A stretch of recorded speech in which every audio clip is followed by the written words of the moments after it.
8.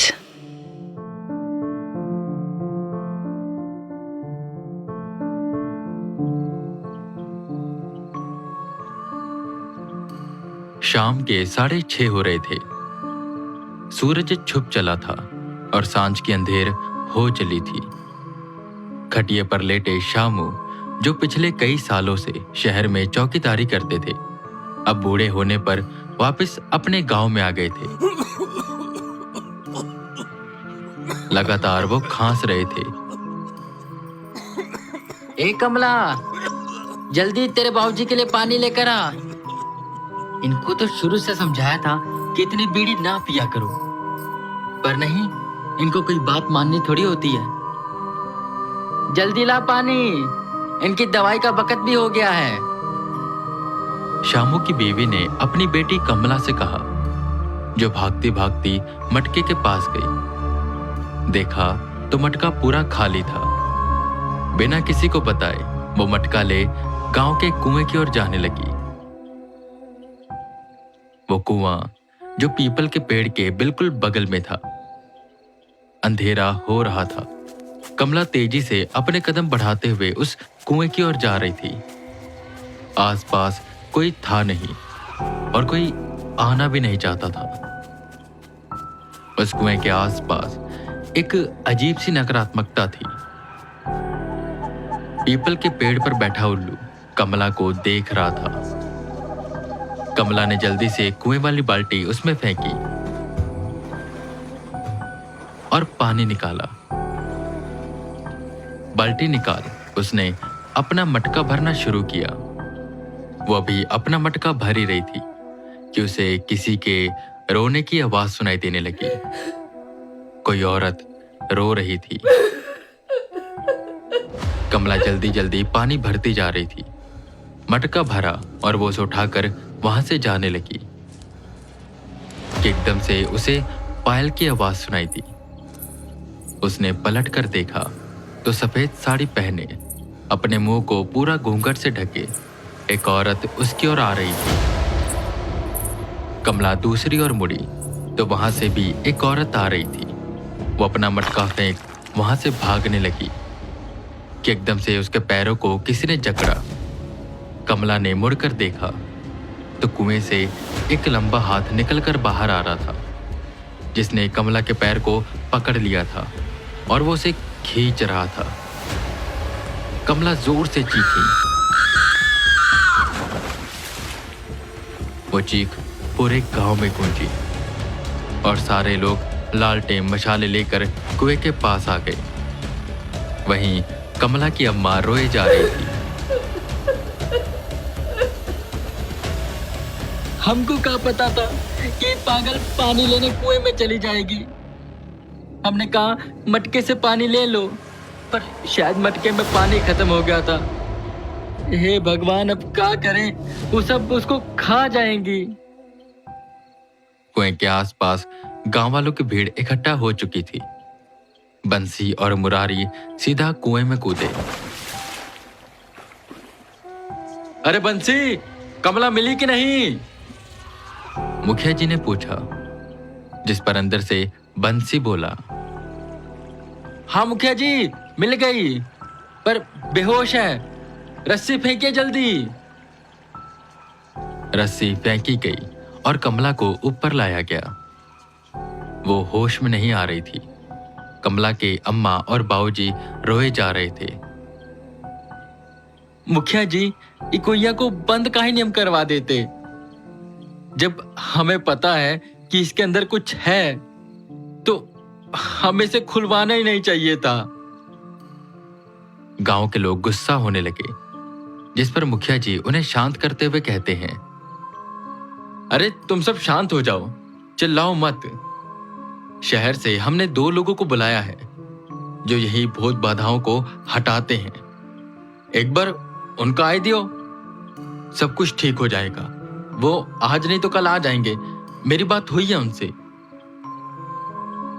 उतनी देर में दूर से एक ऑटो उनके गांव की ओर आ रहा था। लगता है वो दोनों आ गए, मुखिया जी ने कहा। सबके मन के अंदर उम्मीद की एक किरण जागी। सब भाग कर गए और देखने लगे तो ऑटो से दो लोग बाहर निकले, एक आर्यन और एक वेदा। आप कौन है बाबूजी? बंसी ने पूछा, जिस पर आर्यन बोला, हमें मुखिया जी ने बुलाया था। मैं आर्यन हूं और ये वेदा। ये सुन मुखिया जी आगे आए। हाँ, हम ही हैं मुखिया। आप दोनों ने बड़ी देर कर दी। वो देखिए, बिटिया कमला अभी पानी भरने आई थी कि उन दुष्ट आत्माओं ने उसे कुएं में खींच लिया। अब वो आंख नहीं खोल रही है, अब देखिए। वेदा जल्दी से कमला की ओर भागते हैं। उसकी अम्मा उसे गोद में लिए बस रोए जा रही थी। माताजी, आप थोड़ी देर के लिए दूर जाएंगी? वेदा ने कहा, जिस पर मुखिया जी ने इशारा कर कमला की अम्मा को दूर जाने को कहा और वो दूर भी हो गई। वेदा ने उसकी आंखें खोली, जबान देखी, नब्ज चेक करी तो सब कुछ ठीक था, पर पैरों पर निशान था, निशान हाथों का। आर्यन, क्या तुम्हें इसके दाहिने पैर पर हाथों के निशान दिखाई दे रहे हैं? वेदा ने धीरे से आर्यन से पूछा, जिस पर आर्यन ने ना में सिर हिलाया। वेदा ने कमला का मुंह पोंछा और अपने बैग से चंदन का टीका निकाला और उसे लगा दिया। कुछ मंत्र बुदबुदाते हुए वो बैग से गंगा जल निकालते हैं और उस पर छिड़काव करते हैं।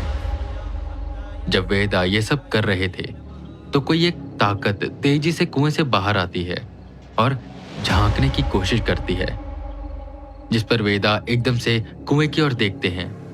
गांव के सभी लोग भी उस कुएं की ओर देखने लगे तो किसी का आधा चेहरा कुएं से बाहर निकला हुआ था।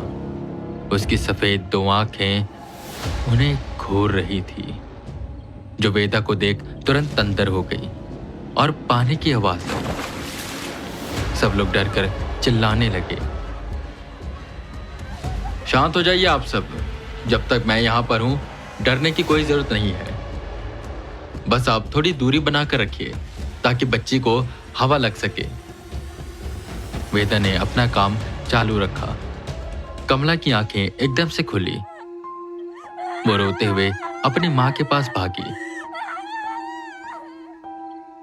ये देख मुखिया जी आगे आए और बोले, आपका धन्यवाद वेदा जी। बस आप किसी तरह यहां पर जो आत्मा है उसे भगा दीजिए। वेदा थोड़े गंभीर हुए और कुएं के अंदर उन्होंने झांका।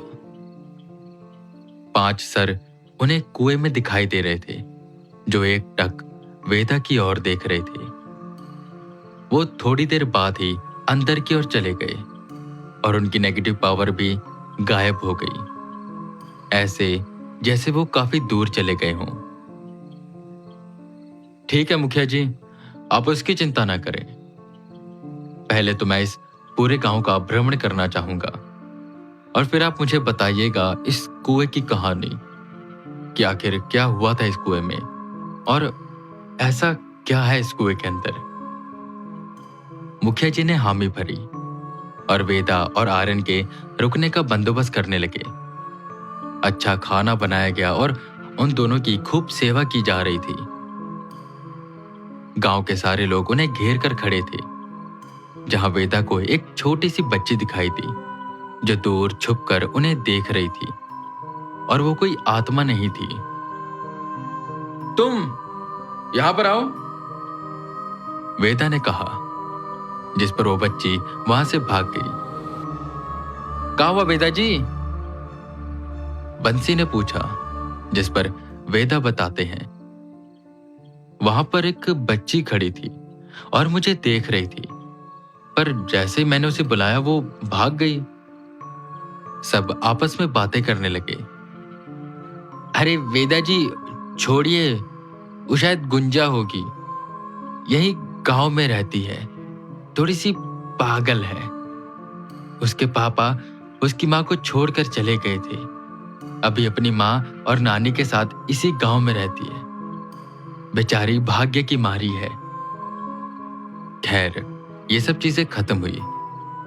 वहीं गांव के लोग बैठे हुए थे और मुखिया जी बगल में खड़े थे। मुखिया जी, आप मुझे उस कुएं के बारे में बताइए कि आखिर क्या हुआ था वहां पर। इसे पूछने का एक राज था। वो ये जानना चाहते थे क्या सच में यह आसरा है भी या नहीं। मुखिया जी ने थोड़ा डरते डरते वो पूरी बात बताई। वो कुइयां यानी कुआं गांव का नहीं है, ठाकुर रामधीर सिंह का है, जो अब रहे नहीं। ठाकुर रामधीर के 2 बेटे थे जिनकी शादियां अच्छे घराने में हुई थी, पर वो दोनों बेहद ही बिगड़े हुए थे। शादी होते हुए भी गांव में अवैध संबंध बनाना, छेड़खानी ये सब करते थे। उनकी पत्नियां उन्हें खूब समझाती थी, पर वो मानते ही नहीं थे। एक दिन जब ठाकुर रामधीर अपनी पत्नी के साथ गांव से बाहर गया, तो ये दोनों बेटे घर में एक नाचार को ले आए जो नाचने का काम करती है। दोनों की बीवियों ने उसका खूब विरोध किया, जिस पर उन दोनों ने मिलकर उन दोनों बेचारियों को बहुत मारा, एक को तो अधमरा कर दिया। अपने इस जीवन से वो दोनों तंग आ गई और थक हार कर उसी रात उन दोनों ने उस कुएं में अपनी जान दे दी। अगले दिन रामधीर सिंह आए, उनकी लाशों को निकलवाया, पर 1 हफ्ते के अंदर पूरे परिवार की मौत हो गई सिवाय रामधीर सिंह के। रामधीर सिंह ने उस कुएं को बंद करवा दिया, पर उनकी मौत भी हो गई। खैर, उनकी मौत का कारण कोई भूत प्रेत नहीं था, बल्कि हार्ट अटैक से उनकी मौत हुई थी। गांव से थोड़ी दूरी पर जो नदी है, वहां पर एक डैम बनने जा रहा है, जिसकी वजह से पानी को ज्यादातर रोक के रखा जाता है। और हमारे पास पानी की कोई सुविधा नहीं है ज्यादा, इसलिए हमने इस कुएं को खुलवा लिया। हालांकि हमें इतना कुछ नहीं पता था कि यह सब हो जाएगा। तब से वेदा जी 3 औरतें गायब हो चुकी हैं और हम सबको डर है कि वो एक एक करके कहीं हम गांव वालों को ना मार दे। आप किसी तरह हमें बचाइए। जिस पर वेदा के मन में कई सवाल आए। वो आर्यन को लेकर थोड़ा दूर गए। आर्यन, तुम्हें कुछ अजीब नहीं लग रहा? उसी कुएं में 2 औरतों ने कूदकर अपनी जान दे दी और ये उसी कुएं से पानी पी रहे हैं। मतलब कैसे? और इस कुएं के बारे में जब सबको पता ही था तो इसे खुलवाया क्यों? गांव में कहीं और भी कोई कुआं खुदवाया जा सकता था। मुझे तो कुछ गड़बड़ लग रही है। जिस पर आर्यन बोला, सर, सवाल तो मेरे मन में भी आ रहा था, पर सर इस कुएं तो काफी समय हो गया था और हो सकता है ठाकुर ने कुआं साफ करवाया हो जब लाश मिली थी तो।